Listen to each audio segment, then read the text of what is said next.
The Taliban in Afghanistan became an official government after the defeat of the Russians. And at that time, Afghanistan was the major theater, corridor in the world for drugs.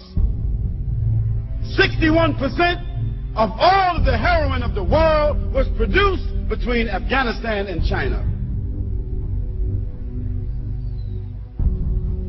And the Russian gangsters, criminals, were the ones that controlled this industry. The North, the Northern Alliance, who themselves were related to the Russian gangsters, who were mostly Muslims who had adopted socialism, atheism, who themselves were criminals. They wanted to continue the enterprise of drugs after the Russians moved out. They wanted to continue the industry of prostitution, gambling, all of this here. And the Muslims said, no, we won't continue that. We want to establish Islam. One of the groups that were insisting upon the Quran and the Sunnah were called the students. In the Arabic language, the students is Talib or Taliban. And on one occasion, those atheists, socialists, communist Afghanis, those criminal Afghanis, they entered some villages and they raped the women. And those students, they sought to get a fatwa from their shuyukh. What should we do about these Muslims who did this act? Those scholars said they should be punished. They are criminals, and the hukum is to find them and kill them as criminals. Those students then took their weapons and gathered themselves together as a group and called themselves the Taliban, and they began to seek the honor of those women who were raped. And they went from village to village, town to town, until in a 2-year period of time they conquered all of Afghanistan. 2 years they conquered all of Afghanistan. They were not sophisticated in their knowledge. They did not have universities. They did not have institutions. Even in most of Afghanistan there was not a standing hospital.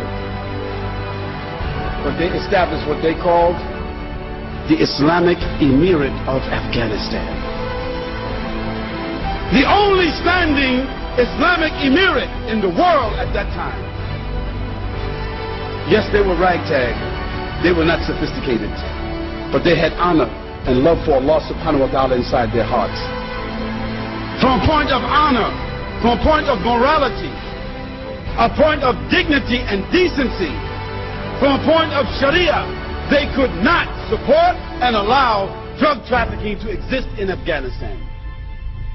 So what did they do?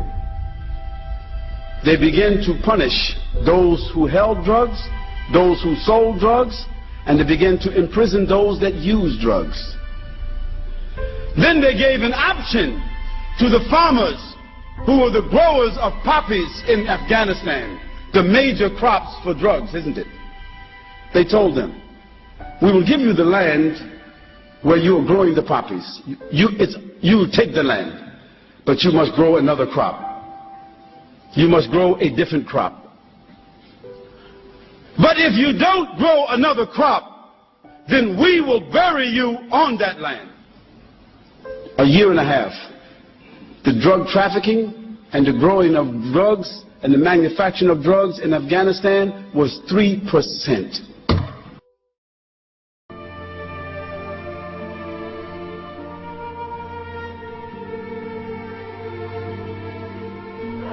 And they went from village to village, town to town, until in a 2-year period of time they conquered all of Afghanistan.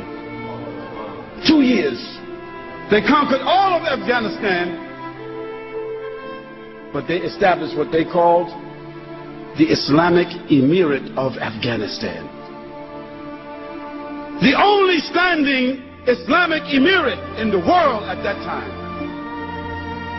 Yes, they were ragtag. they were not sophisticated, but they had honor and love for Allah subhanahu wa ta'ala inside their hearts.